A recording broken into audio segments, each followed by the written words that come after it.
नमस्कार साथियों, स्वागत है आपका आपके अपने YouTube चैनल मेंस एजुकेशन में। आज के इस वीडियो में हम लोकोक्तियाँ तथा उनके उदाहरण डिस्कस करेंगे, जो कक्षा 6 से लेकर के 12वीं तक की एग्ज़ाम में हिंदी व्याकरण का यह महत्वपूर्ण टॉपिक है। तो चलिए स्टार्ट करते हैं आज का हमारा महत्वपूर्ण टॉपिक। जो कहावतें लोक जीवन के व्यापक अनुभव को सामान्य शब्दों के माध्यम से प्रकट करती है वे लोकोक्तियाँ कहलाती है। ये क्या है? सामान्य अर्थ है लोकोक्ति का। जो कहावतें लोक जीवन के व्यापक अनुभव को सामान्य शब्दों के माध्यम से प्रकट करती है वे क्या कहलाती हैं? लोकोक्तियाँ कहलाती है। इनका प्रयोग अपने कथन की पुष्टि करने, दूसरों को शिक्षा देने या व्यंग करने के लिए किया जाता है।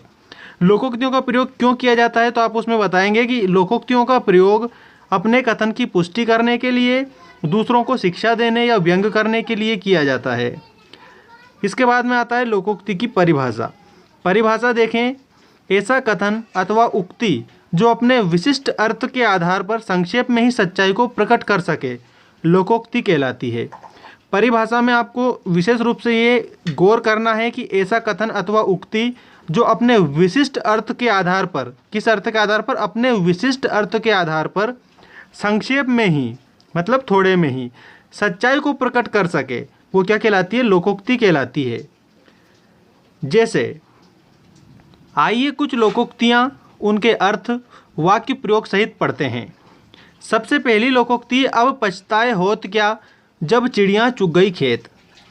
इसका अर्थ होता है हानि हो जाने पर पछतावा करना व्यर्थ है। अब पछताए होत क्या जब चिड़िया चुग गई खेत, इसका अर्थ होता है कि हानि हो जाने पर पछतावा करना व्यर्थ होता है। वाक्यों में प्रयोग आपको बताना है। पहले तो तुमने परिश्रम नहीं किया, अब अनुत्तीर्ण होने पर रो रहे हो। अब पछताए होत क्या जब चिड़िया चुग गई खेत। यदि वाक्यों में प्रयोग पूछा जाता है तो आपको वाक्यों में प्रयोग करके बताना है।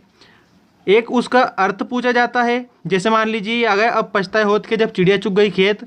इस लोकोक्ति का अर्थ और वाक्यों में प्रयोग कीजिए। तब आप अर्थ में लिखेंगे कि हानि हो जाने पर पछतावा करना व्यर्थ है, और वाक्यों में प्रयोग में लिखेंगे पहले तो तुमने परिश्रम नहीं किया, अब अनुत्तीर्ण होने पर रो रहे हो। अब पछताए होत क्या जब चिड़िया चुग गई खेत। इसके बाद में अगली लोकोक्ति है, साँच को आँच नहीं। इसका अर्थ होता है सच्चा निर्भर रहता है। साँच को आँच नहीं लोकोक्ति का अर्थ है सच्चा निर्भर रहता है, और इसका वाक्यों में प्रयोग होगा, हर तरह से निरपराध एवं कर्तव्य पारायण रहकर मैं तो बस इस बात पर ही विश्वास रखता हूँ कि साँच को आँच नहीं। साँच को आँच नहीं, इसका अर्थ होता है सच्चा निर्भर रहता है। अगली लोकोक्ति है, लातों के भूत बातों से नहीं मानते। ठीक है, आप ध्यान रखें, लातों के भूत बातों से नहीं मानते। इस लोकोक्ति का अर्थ होता है दुष्ट डर से ही सीधे रहा करते हैं। मतलब कि जो दुष्ट व्यक्ति होते हैं वो किससे सीधा रहा करते हैं? डर से ही। इसका वाक्यों में प्रयोग देखें, जब तक इस चोर की पिटाई नहीं होगी तब तक यह सच्चाई नहीं उगलेगा, क्योंकि लातों के भूत बातों से नहीं मानते। लातों के भूत बातों से नहीं मानते लोकोक्ति का अर्थ होता है दुष्ट डर से ही सीधे रहा करते हैं।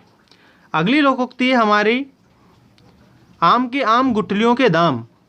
इसका अर्थ होता है एक काम से दुगना लाभ। आम के आम गुठलियों के दाम, इस लोकोक्ति का अर्थ होता है एक काम से दुगना लाभ होना। इसका वाक्यों में प्रयोग देखें, जो व्यक्ति सेना में भर्ती हो जाता है उसके लिए तो आम के आम गुठलियों के दाम हैं। इससे उसे एक और अच्छा वेतन तथा दूसरी ओर देश सेवा का फल मिलता है। ये क्या है? वाक्यों में प्रयोग करके बताया, आम के आम गुठलियों के दाम। इसका अर्थ होता है एक काम से दुगना लाभ। अगली लोकोक्ति है, ऊंची दुकान फीका पकवान। ऊंची दुकान फीका पकवान का अर्थ होता है दिखावा अधिक, वास्तविकता कम। वाक्यों में प्रयोग देखें, बहुत नाम सुना था इस दुकान की मिठाई का, पर खाने में बिल्कुल बेकार थी। सच ही है, ऊंची दुकान फीका पकवान। यदि प्रश्न बना ऊंची दुकान फीका पकवान का अर्थ क्या है, तो आप उसमें बताएंगे दिखावा अधिक, वास्तविकता कम। ये लोकोक्ति है। और वाक्यों में प्रयोग पूछा तब आप वाक्यों में प्रयोग बताएंगे, बहुत नाम सुना था इस दुकान की मिठाई का, पर खाने में बिल्कुल बेकार थी।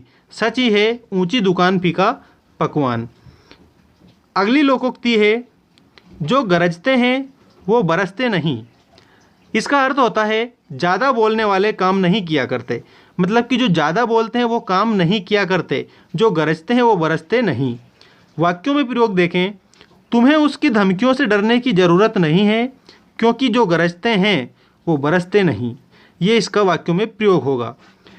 जो गरजते हैं वो बरसते नहीं, इसका अर्थ होता है ज़्यादा बोलने वाले काम नहीं किया करते। अगली लोकोक्ति है, जैसी करनी वैसी भरनी। इसका अर्थ होता है कर्म के अनुसार फल मिलता है। जैसी करनी वैसी भरनी का अर्थ है कर्म के अनुसार फल मिलता है। इसका वाक्यों में प्रयोग देखें, रोहन को अपने सगे भाई के कत्ल के इल्ज़ाम में आजीवन कारावास की सज़ा हुई। किसी ने सच ही कहा है कि जैसी करनी वैसी भरनी, मतलब कि जो व्यक्ति जैसा कर्म करेगा वैसा ही उसको फल मिलेगा। इसीलिए ये लोकोक्ति बनी है, जैसी करनी वैसी भरनी, कर्म के अनुसार फल मिलता है।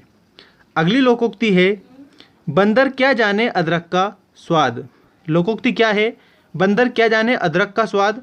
इसका अर्थ होता है मूर्ख व्यक्ति को गुणों की परख नहीं होती, मतलब कि जो मूर्ख व्यक्ति होते हैं उनको किसकी परख नहीं होती है, गुणों की परख नहीं होती है। अब जब मूर्ख व्यक्ति को गुणों की परख नहीं होती है तो उसके लिए एक लोकोक्ति बताइए, तब आप उसमें बताएंगे बंदर क्या जाने अदरक का स्वाद। इसका वाक्यों में प्रयोग देखें, तुम जैसे रसहीन व्यक्ति को कविता के आनंद का क्या पता, बंदर क्या जाने अदरक का स्वाद। आप इसमें ये बता सकते हैं वाक्यों में प्रयोग करके, बंदर क्या जाने अदरक का स्वाद का। अगला, मुख में राम बगल में छुरी। अगली जो लोकोक्ति है इसका अर्थ है ऊपर से मित्रता और अंदर से कपट। मुख में राम बगल में छुरी लोकोक्ति का अर्थ होता है ऊपर से मित्रता और अंदर से कपट।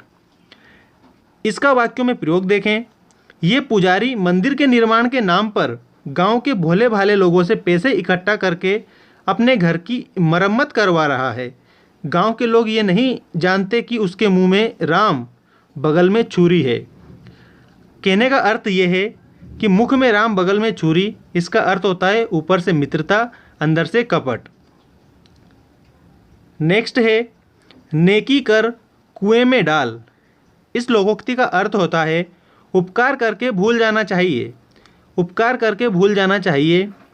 अब नेकी कर कुएं में डाल, इस लोकोक्ति का वाक्यों में प्रयोग देखें, भलाई करो परंतु दूसरे व्यक्ति को बार बार ना जताओ। भलाई करो परंतु दूसरे व्यक्ति को बार बार ना जताओ कि हमने ये किया है, हमने ये किया है। नेकी कर कुएं में डाल, ठीक है। आप इस लोकोक्ति को एक बार और देखें अच्छे से, नेकी कर कुएं में डाल। यदि हमने कोई अच्छा काम किया है किसी दूसरे के लिए तो हमें उसको बार बार नहीं जताना चाहिए। ये इस लोकोक्ति के माध्यम से बताया गया है। कहने का अर्थ है कि उपकार करके भूल जाना चाहिए। नेकी करो और कुएं में डालो। फ्रेंड्स, यदि आपको कंटेंट पसंद आया है तो चैनल को सब्सक्राइब करना ना भूलें, क्योंकि आपको इसी प्रकार की अपडेट मिलती रहेगी। धन्यवाद।